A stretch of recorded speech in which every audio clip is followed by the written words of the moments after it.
So, hello people, we're back again. Been a bit of a short break between last video and this video. I've tried to make a couple, just not been happy with how they've turned out. So, a few updates for people in the shed as well. Seem to have the mite issue really under control. I haven't seen any for a few weeks now. But we're going to keep on using the hot shot strips. I'm going to use them for a lot longer than a mite's life cycle would be, and that is purely because they do just reappear because they have quite a long, I'm guessing, incubation period when they're in eggs. You'll think you've got on top of them and you'll be clear for weeks, and all of a sudden bang, they're all back again. So yeah, so we seem to be winning with the mites, so that's happy days. We've got a few that need cleaning out today. So yet again, another exciting cleaning video for you. It is just me filming today. There are people in the house, but I can't get them out to come and film. So we're just gonna see how we do filming it off the tripod. And I get this first one's gonna be really fun because we need to get Anne into her box. And yeah, as we saw in one of the previous videos, she's kind of figured out how to get away from that. And you can see she's right at the glass. She's having a nosy at me. She's looking good today though. Her face is all fired up. Her lips are looking all white and her head's really nice and grey instead of brown like it normally is. So we've got Ant to clean out. We've got the ghost needs a clean. We're not going to be getting him out today. And both Ringo and the Amaretto need a clean. And possibly might do a little introduction with Ringo and the Amaretto as well. I've been throwing them together here and there, just trying to kind of like gauge where she's at when it comes to cycling and reproduction and stuff. There are kind of two schools of thought when it comes to breeding. Not going to get into it too deeply, but some people say you wait till the female's refusing food, then put them in. That's the only time that's safe for the male. Other people I know pair snakes throughout the year, and some people think that can kind of kickstart the female's reproductive cycle. Some people think it's completely unsafe. With this particular female and the male I'm using, so the Amaretto and Ringo, they're both two snakes that if they didn't want to be around each other, I'm more than happy with the size of them to pull them apart. It wouldn't be too dangerous. My other pairing for this year is going to be the Ghost to Anne, and with the Ghost attitude and Anne's sheer size, I will be waiting for Anne to be showing me proper signs that she's ready to breed, which she isn't yet. I'll kind of want Anne to refuse a meal before I put him in there, because if I put him in there and it starts going wrong, she doesn't want him in there and whatnot. It's going to be quite a hairy situation. But anyway, so we'll start off. We'll say hello to Anne this morning. So, good morning, girl. So, I'm going to be quite forceful with my taps today. And that's purely because the last time I got her out, she had a few bites at the hook, and that's not what we want. So just see what she's thinking about doing.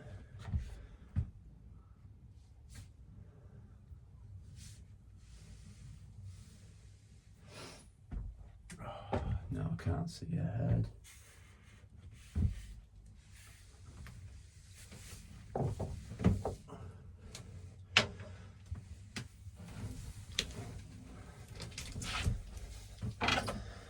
Try and get her head first into here, and then using the hook and her body, we need to keep her in this tub.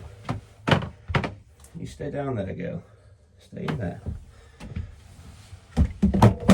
But she's in a good mood today, thankfully. We've had no strikes so far, so I'm more than happy to get in here and handle her. I know you can't really see what I'm doing down here, but I'm purely keeping her head in the tub. Hopefully it'll go a bit easier than last time we put her in a tub on camera. Right, come on, girl. Let's just get you in there.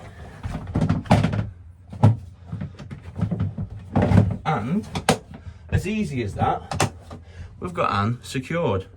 So I'm just going to move her outside, and just for ease of today, and trying to get as much done as possible as quickly as I can, I'm going to stick Anne outside. I'm going to get the Amaretto tubbed up, and then I'm going to get the ghost out whilst in his lockbox and pull him out, stick them all outside, and I've got 3 vivs I can clean all at once. So I shall be back momentarily.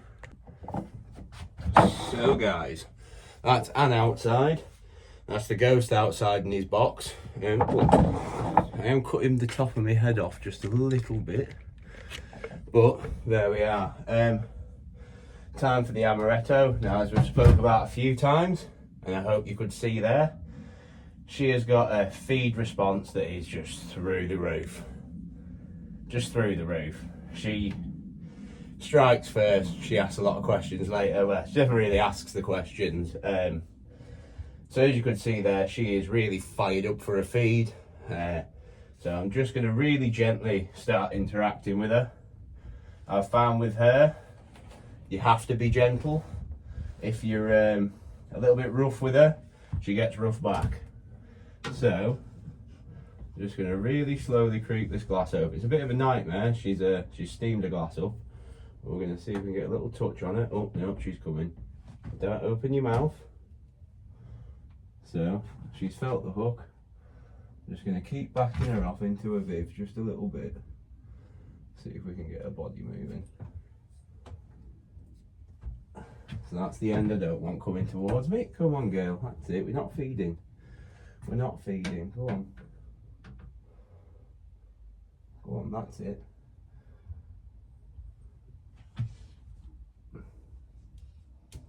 So, it's just to be about being gentle, taking your time. As you're probably all sick of hearing me say that, but that is just all I'm thinking while I'm dealing with these things. You know, we've already seen she's thinking about food. I don't want her to mistake me for food, because sometimes that can happen. So if you just turn your head away, that's it.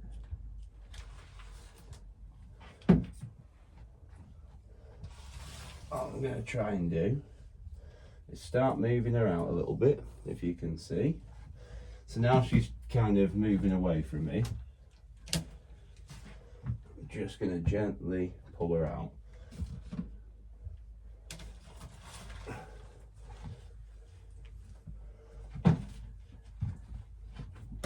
Whoop. So she did just try and have a little pop at me there.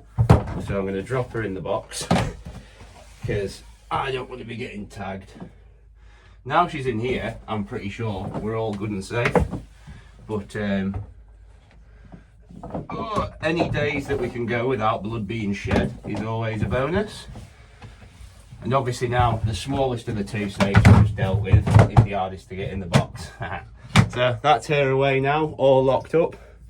Gonna get moving her out and get to cleaning. And I don't know if you can tell, it's quite warm in the shed today. Got a bit of a sweat on already. So we've got the 3 out, we're just doing a little bit of cleaning. So I was just going to talk about the nitty gritty and the really exciting, you know, bit about cleaning. You know, this is if you want to keep, especially bigger snakes, especially retics or larger reptiles, for the most part, this is your hobby. You know, your hobby is cleaning up poo and wee. Now don't get me wrong, I love it. It's not the actual cleaning part, but it's an excuse for me to have a play with my animals. And yeah, so like over the years you kind of figure out what works for you and what's the most efficient. And when you keep any number of animals, I don't have tons and tons, but I have a few, and I like to keep everything as efficient as I can. So as you'll see in my smaller vivs I use newspaper, but in these big ones I use a corrugated cardboard.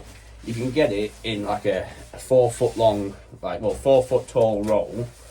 And the reason I like that is because no matter how much they poo or piss, that's all I'm dealing with. You know, you fold it all up on itself, it's that much thicker than cardboard, than paper, that it's not tearing every time you move it and whatever. And then you've got these nice little, that's what I'm looking for, these nice little compact parcels, which you won't want to be opening from the postman, but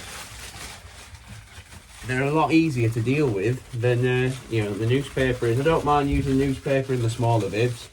I get that free. My granddad goes through newspapers like nobody's business, so I'd be stupid not to put them to use at some point. I do use newspaper in my racks as well with some of the smaller Retics. I still haven't taken you in there yet, so at some point we will go and look at me the babies I have, the young guns, and talk through a few of my plans with them.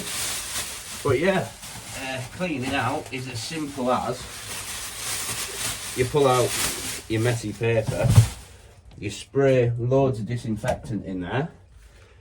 I like to I have one of these dish sponges. Any stains that are in there, so I plastic line my vivs.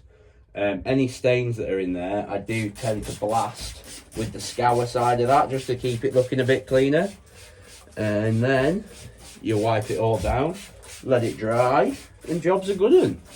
So there's a little bit of really exciting insight for you to what it's like keeping them Retix.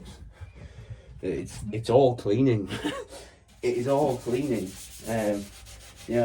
So just ignore the fact that I've got no top on. I've had to go Sam Sulek style here with the microphone too. I'm boiling alive in here today. One thing I did want to say about using the cardboard over newspaper is you can literally pick up however many pieces it's going to take you to do a viv. So like for the 7x3s, it's 2 pieces of cardboard. You throw them in, you spread them apart, and you're done. If you have a look in there. So it's as simple as you throw them in and they're done. When you're dealing with newspaper, and I know it's a really small thing to niggle about, it really is. But it's all time taken up by pulling it apart, making sure you've not got one that's full of staples, and then gently laying it out. And then when you're in a room like myself, well, a shed, I've got the door open to the outside world, so if there's any wind outside, it will catch this paper that I'm putting in here and it will send it all over the show. So I might have to lay this out 3 or 4 times just to finish this viv. Whereas the cardboard, you get it in, bang, you're done, and it's as easy as that. And that's why I love that stuff. Although, if anyone watching has experience with it, been looking at using some puppy training pads for the big vivs, on the thought that, you know, it's a little bit more absorbent than cardboard is, and it's whether the price to. So this big roll that I get here has lasted me 6-ish months just with these 3 big vivs. It's whether like the same price is going to last the same amount of time with them. So it is something I'm going to try. I've seen AliExpress has them for dirt cheap, so I might just order a few, see what I make of them, and give them a whirl. But yeah, if anyone's used them before with their Retix, please let me know, because if I can save 50 quid by not buying them, that's a bonus. So we're just piecing everyone's viz back together now. Got the glass going in on the amarettos. I've already put the ghost back in his viv. It's not that interesting watching me carry a box around, so handy dokies. Here we are. That's 3 disinfected. I've got Ringo I'm going to do, and I've got the Sunfire that needs doing. So I'm going to bring the amaretto in. My plan is to put her in the viv. I'm going to start getting Ringo out, and I'm going to have a little introduction with them, and I'll talk a bit about it while I clean up. Ringo's not weed or pooed or anything, so he's just made a mess with his water ball, so I'm just going to clean half of his viv, chuck everything back in before we do the Sunfire. But I'm just going to kind of talk about introducing Retix just a little bit, just a few nit bits, nothing major like. So now I'm letting her take herself away very carefully. I'm going to keep an eye on her while I open Ringo's viz. So you got to bear in mind, these snakes pick up on every little vibration of everything you do. So we know they don't have ears, right? And every time we open that glass, they know, or they think, it could be food time. So what we're going to do, I'm just going to keep reminding her that it's not her time to eat, even though she's on a bit of an adventure at the minute. I kind of want her to sit on the other side of the viv if I can. There we go. And I'm going to start getting Ringy Boy out. So what I was saying earlier at the start of the video about two schools of thought on on the breeding retics, on when it's safe to pair them, when it's not. So there's a little caveat I didn't add in there, and that's I believe you can kind of socialise your snakes with other snakes. So socialise might not be the right word, but you can definitely put them together enough and at the right times to make them tolerable of each other. So when you do things like breeding, it makes for a lot smoother of a transition and process.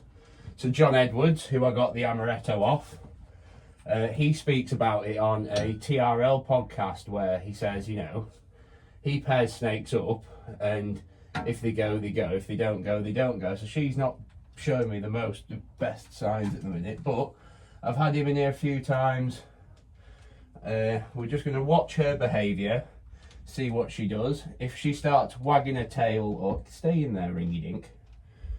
If she starts wagging her tail, if she wheezes, that's all signs to take him out. If she doesn't do anything like that, and both snakes are kind of coexisting happily, then there's no real issue. So I've put him in here. Just going to watch her. I'm going to touch her just once more, just so she doesn't get excited by the movement in her viv, because she is liable to do that. She is an excitable girl. So we're just going to watch what these two do. So right now we've not got any. Oh, we've got a little bit of an arch from Ringo there. Now that's new. That is new. So the last couple of times I've plonked him in, we've had no real indications from him, that she's coming to breeding time. So snakes, retics I should say, these snakes, when you put a male in with a female, if they're gonna start courting, like a prerequisite to their courtship behaviour is they look like a cat who's having their back scratched. So they'll arch up a little bit, kind of like the Loch Ness Monster kind of look. So I'm going to keep an eye on them while they're in there. She's completely unfazed by him. She's just busy watching me. So we're all good, I think, in my opinion anyway. There's been no wagging of the tail.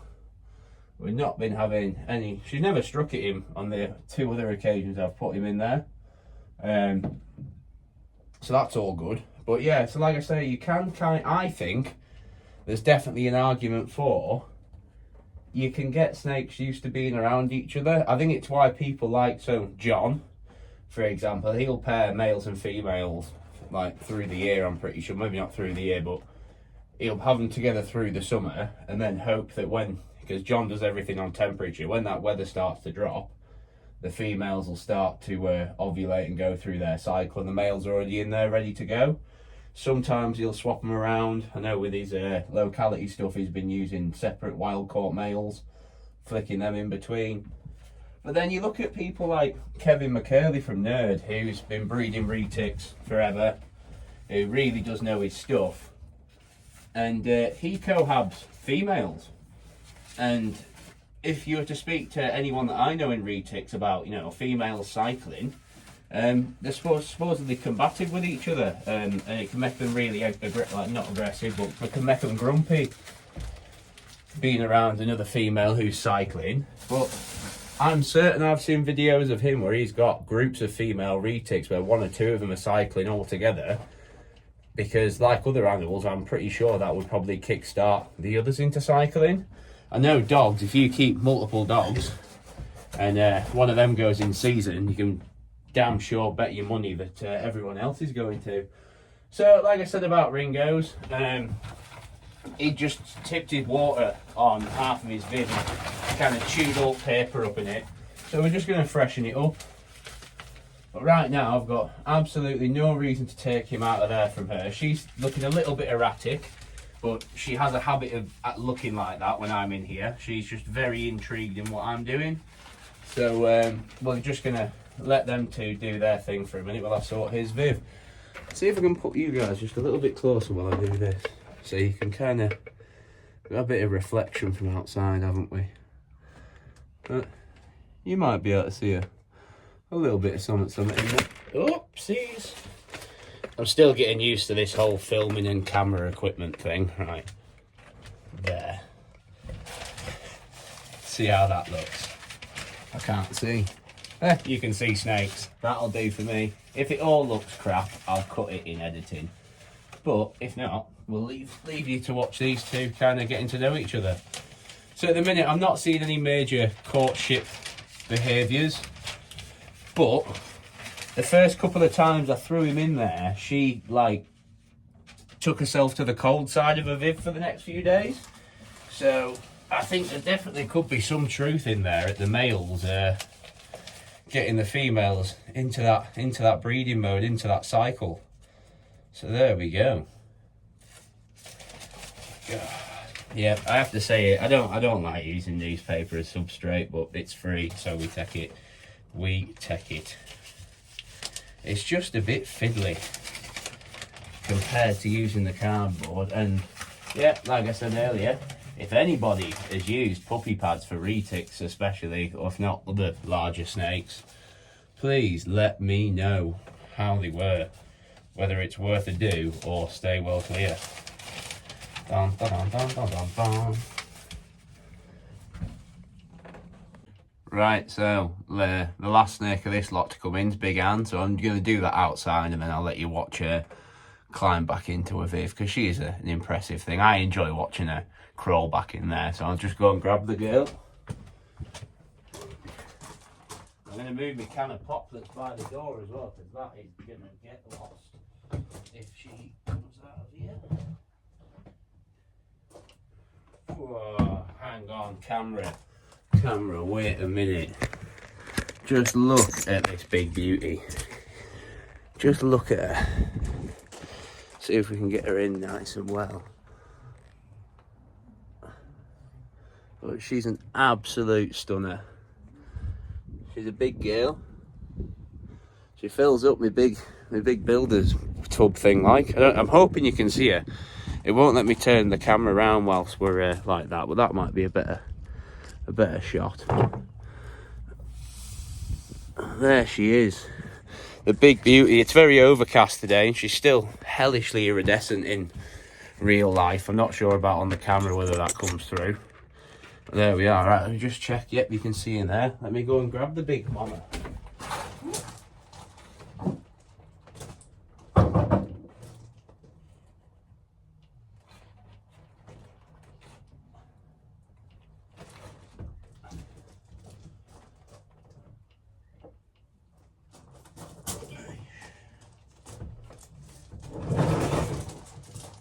As you can hear, she's bringing the tub with us. Can you take your toe in there, girl? Not down the back. There we go. Yeah, I need to get her away because she really is a monster of a girl. She is to me anyway. I know 16 foot to them mainland keepers isn't anything astronomically big, but up until owning Anne, I'd only had higher percentage super dwarf stuff, so she really is a behemoth. I mean, just the tail alone is amazing. So we'll get her back in there. Shut that. Make sure we lock it. And then, there we go. There's the big girl. If you can just see the size of her head, it really is a fair thing. You won't want it getting hold of you like. So now we're on to the last snake to get cleaned. It's the Sunfire. I should say last but not least, because I do like the girl. She is a lovely girl for the most part.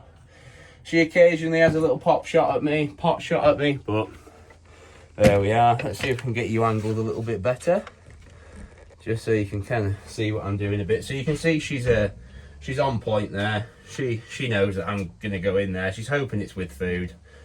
Unfortunately, it isn't. So I'm just going to really slowly open that glass. I don't want to set off a reaction opening the glass. It ends in her striking. So, gentle touches on the face. See how she's stood still? She's still not sure what's going on.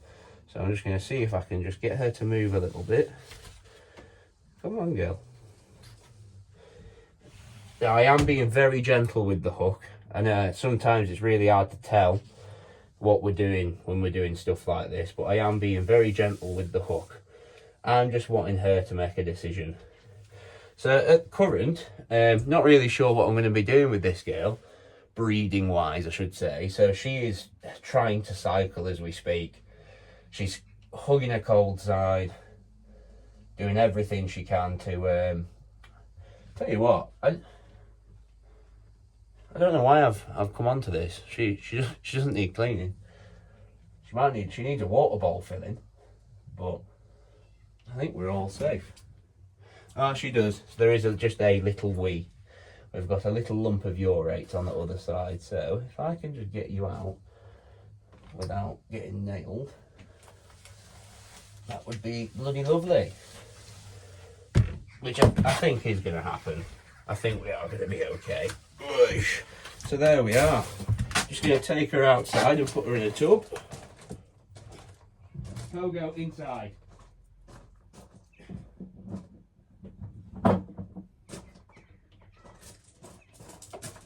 I must say this girl is one of the more well-tempered snakes.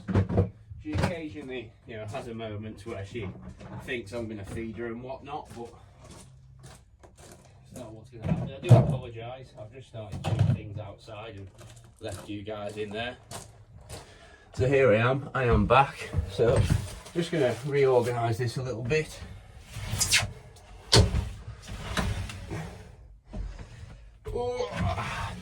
Oh yes, yeah, she did a nice little wee here for me. Bum, bum, bum, bum, bum.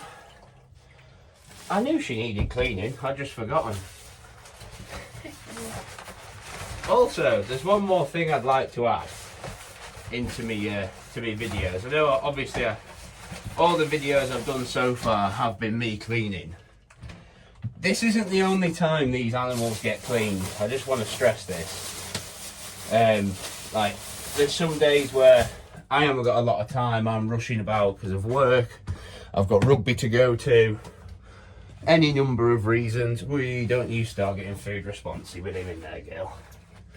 So, the other beauty of cardboard, if they've only dropped a little lump of urate or only done a little wee, I can just take half of that out and stick it in. I have before when I've been running low on it, or they've just done like they'll occasionally surprise you and just drop like a urate somewhere.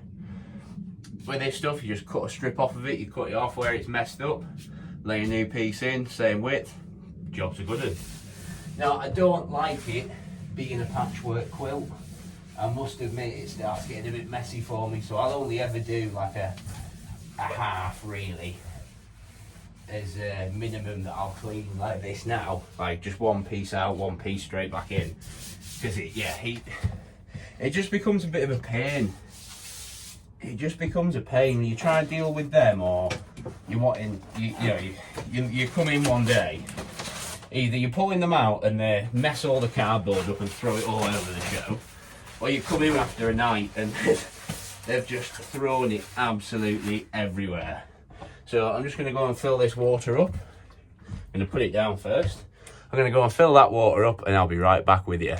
Yeah, I apologise for the amount of nipple you've had to deal with on this particular video, but I am too warm. Should have put shorts on. Went for joggers because it doesn't look like it's warm outside. So just going to finish up now. We're going to get the Sunfire back in her viv. And then that's it. We've cleaned up. I'll go inside. The dog keeps coming out as well, which really isn't the safest of things to happen when you're dealing with large constrictors. So there we go. I'm just going to quickly whip the Sunfire out of the tub. So if I can just get back in here, I'm hoping she'll just take herself away nicely, which she normally does. Don't double back. And there we are. We're just going to let her go straight back in. Yeah, so I was saying before, I don't know what I'm going to do with the breeding wise. The plan is to get the Amaretto and the Aztec together to make some Amaretto Aztecs. But she's at the minute not being massively receptive of the male. She's not had an issue with him being in there, but she's they're not courting or anything.